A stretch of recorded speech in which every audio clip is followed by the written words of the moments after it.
the end of tomorrow. Just a reminder, please complete that poll. Thank you.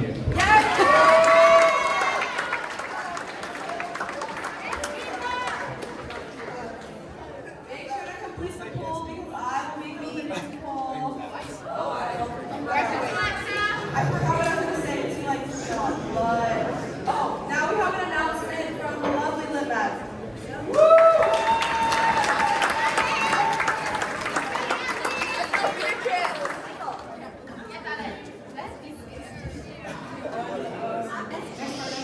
November 22nd, we have Cafe Night by Limbag. It's a great opportunity to like share like writing, music, creative writing. Like we always have like a piano. It's really fun. You should come. It starts at 6 and it goes to 8 next Friday. Please come. Thank you.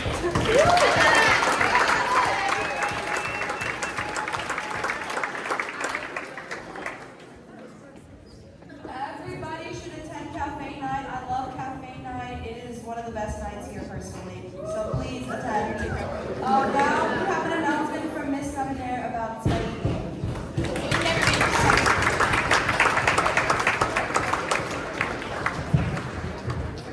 Okay, I'm not going to bounce basketball today, but it is still Globetrotter Week, so if you would like to join in the breezeway, you're going to see information about places.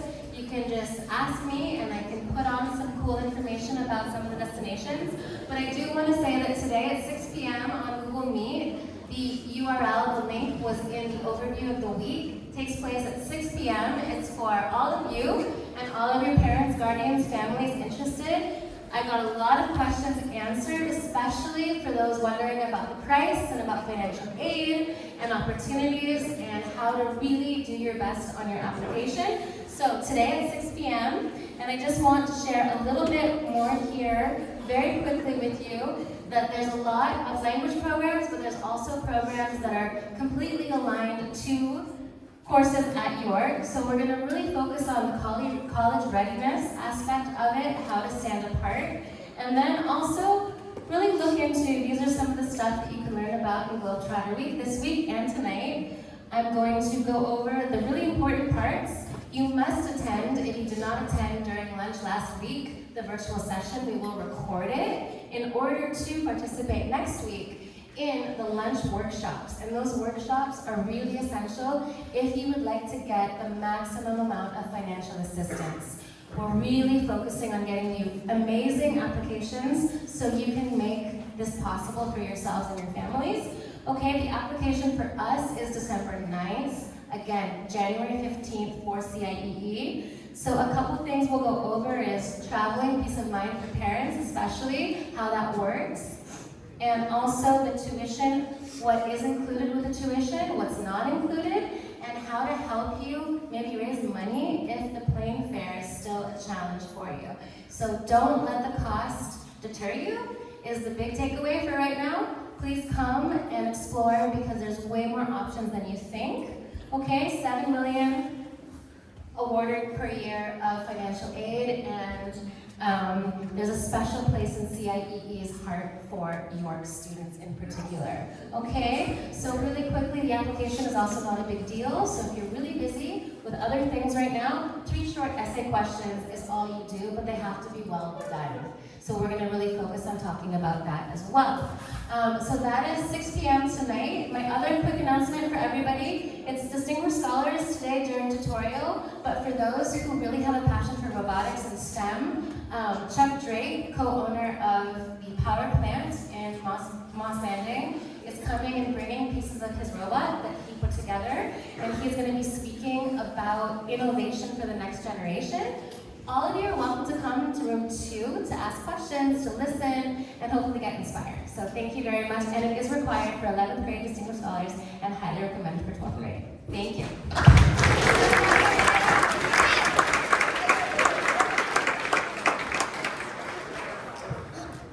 Okay, so it's time for our sophomore speech, which today is going to be live.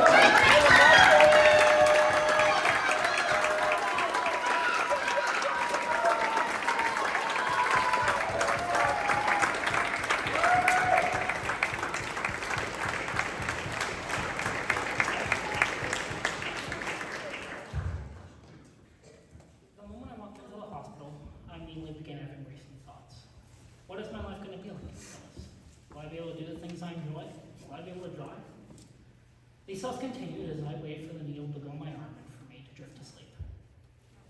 After the surgery, which had lasted 12 hours, I was brought into the recovery room, where I would stay for 6 hours, unresponsive, on the brink of life and death.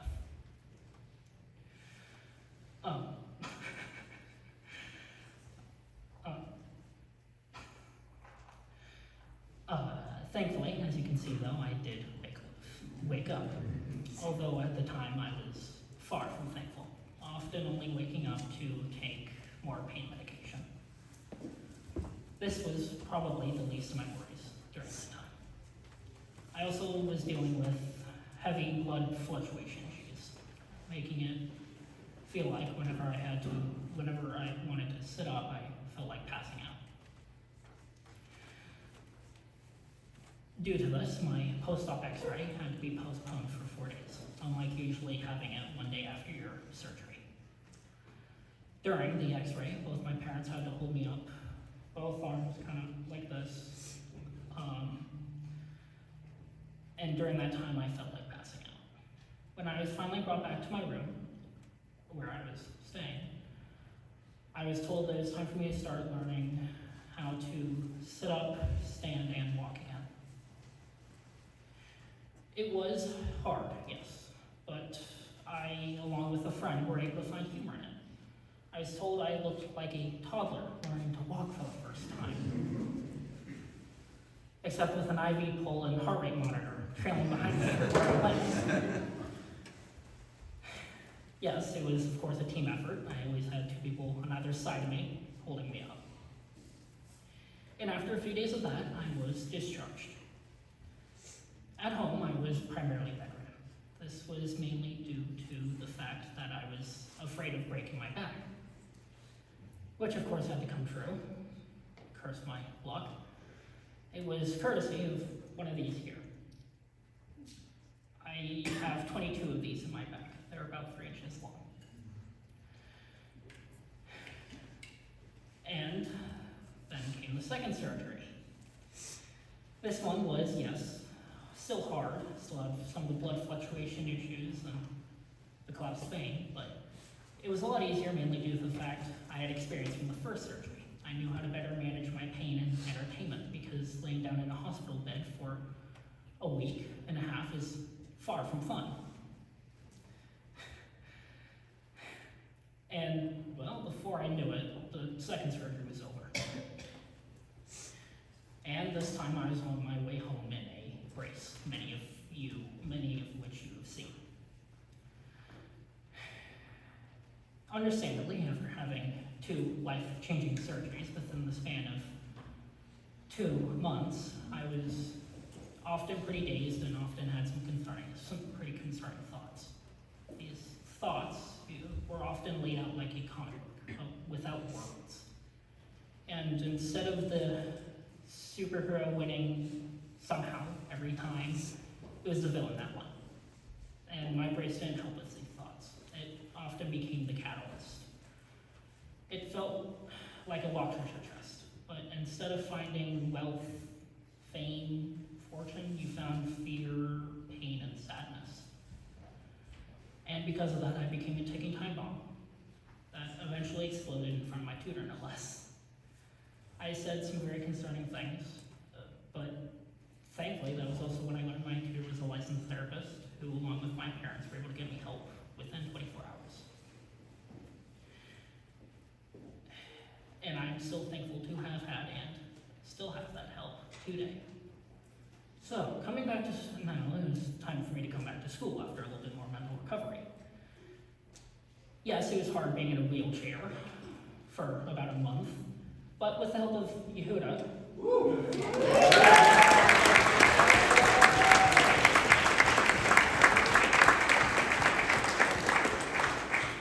getting around was a lot easier. His taxi services were great, and I got to annoy him a lot more. So, missing 9 weeks of instruction. Yes, that's definitely hard, especially when you go to York. And I often found myself having to juggle between schoolwork or mental health. But with the help of my tutor, teachers, tutorial and my parents, I was able to get through almost everything. And this was also when my tutor told me something very important that I keep as a lesson to this day. My healing journey is not linear. It will have road bumps, it will have potholes, and those definitely occur during midterms and finals. But as with everything else, I got through it. And so I ended my 9th grade year on a strong note. And so I decided to spend summer break as a time of healing, physically and mentally, which included going to a college campus in Florida for a 3-week summer camp. This summer camp allows students that go to it to choose activities to do over the weekends. And me and my friends who went along chose for Universal Studios on one of those weekends. Now, my doctor didn't want me going to Universal Studios. He didn't think I would be ready to go on any roller coasters, so he didn't want me going on any roller coasters. So I ignored him and I went on 4 of them. And I came out pain-free. So I was very happy with that. I also got to know my friends. And after about 2 more weeks of that camp, I was on my way back home. And on my way back home, I realized a few things. I was going to be a 10th grader in a week and a half, and I have to come up on stage and say a sophomore speech. And that I'm a lot different than I was 8 months beforehand. I'm no longer that depressed, anxious kid. I'm happier, I'm joyful, I can make jokes about my surgery. What I hope you've all gained from what I've said is that no matter what may happen, no matter what hurdle you may encounter, you can get over it, especially if you have others around you to help you.